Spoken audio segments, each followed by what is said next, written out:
I've got the best fantasy add-on for the latest version of Minecraft Bedrock edition right here, so stick around.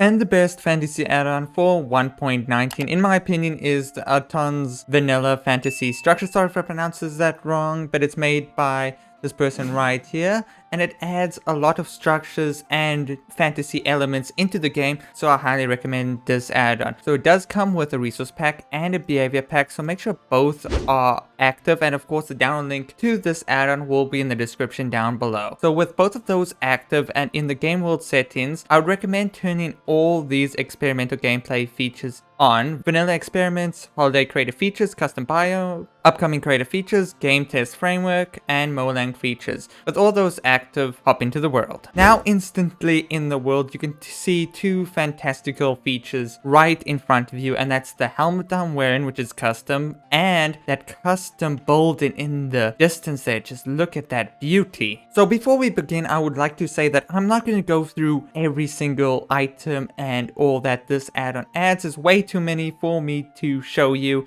in this nice and short video, but I highly recommend this add-on. Again, the link will be in the description down below. So let's start off with the buildings and structures that it adds in. As you can see, this is one of the randomly generated structures, which is almost like a wizard tower or watchtower, probably more so a watchtower than a wizard tower, but it is very detailed, as you can see. Also, if we go over the distance here, you can see another sort of building, kind of like a broken down wall with some chests inside that I do believe does have loot. As you can see, some custom armor in there and some cobwebs. So it adds such depth to the world, and you can go on a nice RPG adventure. As you can see, there's another building right here, which looks like it's a campsite. So it adds a nice variety of different types of structures into the game, as well as a lot of different armors. But that's the best shield you'll ever see. Armors and weapons into the game. So let's get to that. Well, before that, actually, here is one of those walls that aren't completely crumbled.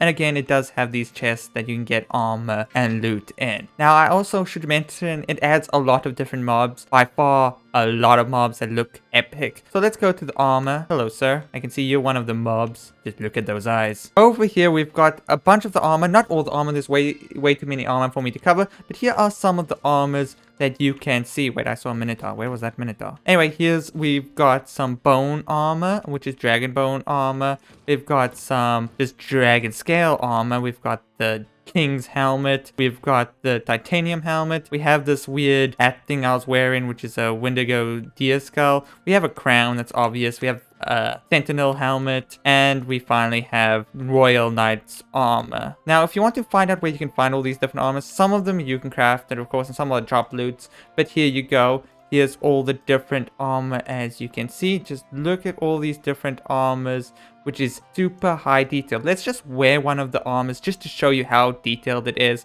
Let's go for the dragon scaled armor, which just looks super menacing. Rawr, Rex noises. Hope I got that right. And if you made it this far in the video, comment down rawr in the comment section down below. Again, to get on Rex's nerves. So as you can see, there's a bunch of different armor and a lot that I haven't covered, so feel free to explore. Now, of course, we go over to my chicken boat chest. As you can tell, very important to have the chicken in it. And we open up the chest, we can see all the different types of weapons. Now, I might have missed a few, but I'm pretty sure this is most of them. And a lot of them you can craft. So let's just look over them quickly. I'll take out a few of them just to show you how they're held in your hand, which is a kind of a unique way they are. So I hope you do enjoy that. So here you go. Here's all the different weapons and even some magical staff. So of course we're going to take the mythical staff. We're going to take this blazed dragon bone Zaware Hander, by pronouncing that correctly. And this kind of looks like a lightsaber, so I shall take it. And we'll take an anchor and a bell axe. So there's a bunch that I haven't covered, but you guys can check it out. So this is the blazed sword. As you can see, it looks incredible. And it's a very unique way you hold the weapons. It's kind of tilted, and you can punch like that. So it's like kind of like combat fighting. So sorry, chicken. And we're banned. So you can also activate a special effect. Some of these items do have an ability. So if we right click or hold click, as you can see, it transforms into this and it gets a fire aspect. So I don't know if that like wears off after a while, but you can go around and just attack anything and kill them in a couple of hits. As you can see, that was a custom mob. So if we go over to the next one, we have the Mythic Staff. So there's different rarities of staff. This is the Mythic one. I absolutely love the way you hold it. It kind of gives me anime vibes. So we shoot it like that. As you can see, that's the ball. Now if it hits a mob, it will explode. As you can tell it when I walked into it. Otherwise, it will just stand there for a bit, menacingly, and then blow up. And the next one, we have the Frosted Dragonbone Longsword. Again, looks epic, and you can activate that effect. I don't know what it does, but I believe it probably freezes mobs nearby. I can't do it to those chickens. I'm sorry. Hello, Mr. Sheep, or goblins and things. So let's see. Nope, I'm not too sure what it does, but it definitely does have effect. And next up, we've got the Anchor, which makes you incredibly slow, but you have much more strength, and it just looks menacing, as you can see. Let's just check out the other weapons that I forgot to cover in third person. Just look at the mighty long sword. And let's take out our anger on this poor sheep. And here's a dragon slaying axe. Just look at this. This one might be a bit obscuring on your screen, so I don't recommend playing with this one in first person, but you can go into third person and just look how menacing that does look. Sorry, horse. Well, bam. Very powerful indeed. And indeed also has a right click ability that allows you to add fire aspect onto it, which is unique. So let's return these mighty weapons into the chest here with some spoils of war and go over to the final part of this amazing add-on, and that is the mobs. Now I will say there are some like blocks that you can use, but some of them are a bit glitched, so hopefully they can fix that in the future. So like, example, forging station, and by the way, here's some of the amazing types of items added, as you can tell.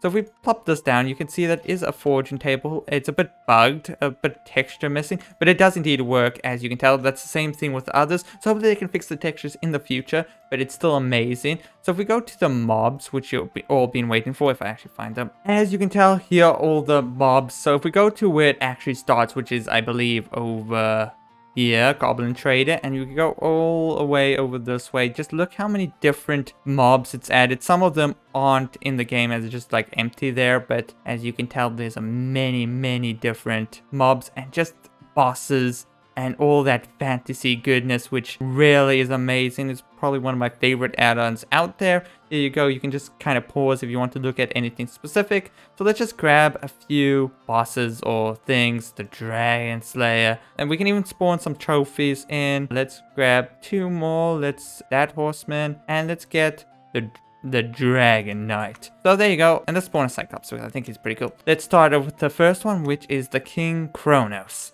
As you can tell, just look at him.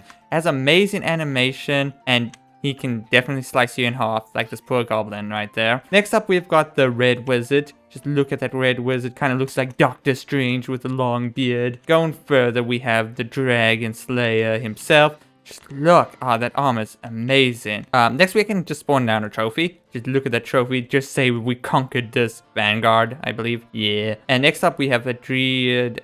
I'm not gonna even continue trying to pronounce that, but here you go. Just look at that. I absolutely love that the animation and the modeling. It's amazingly done, as you can tell. Here's another knight. I spawned 2 somehow, and finally a Cyclops, which is big, as you can tell. Well, there you go. That's by far the best fantasy add-on in the latest version of Minecraft Bedrock Edition. So I highly recommend this add-on, and I do believe that you will check it out. The link is in the description down below. But other than that, if you did enjoy, make sure you leave a like, comment, subscribe, share it with all your friends, and I will see you in the next video. Goodbye.